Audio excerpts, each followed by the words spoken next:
Flying demands special skills. To fly an ordinary business aircraft in this way calls for an exceptional skill. It has made Bob Hoover a legend among pilots. I start out with shutting off both engines, treating the airplane as if it were a glider. Diving steeply, building up sufficient airspeed to be able to convert the energy from the airspeed into maneuvering capability. So I'm able to go up and over the top, do a complete loop. Now converting the altitude to speed, and then a 180-degree turn and land on one wheel and then the other and roll up right in front of the speaker's platform. All with the engines dead from the time I started out. But that's the energy management maneuver, and I call it my salute to the Space Shuttle program, because that's exactly what they have going for them, is energy management.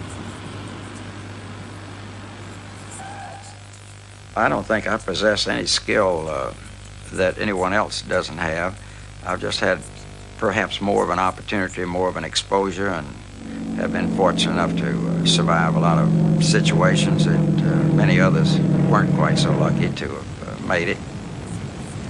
It's not how close you get to the ground, but how precise can you fly the airplane. If you feel so careless with your life that you want to be the world's lowest flying aviator, you might do it for a while, but then there are a great many former friends of mine who are no longer with us simply because they cut their margins too close.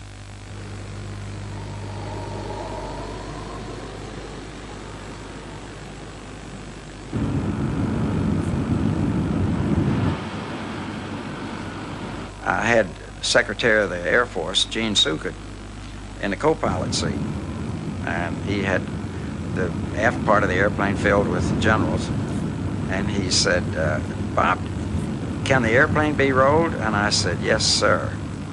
And I rolled, and the generals were all having a cup of coffee, and none of them spilled a drop.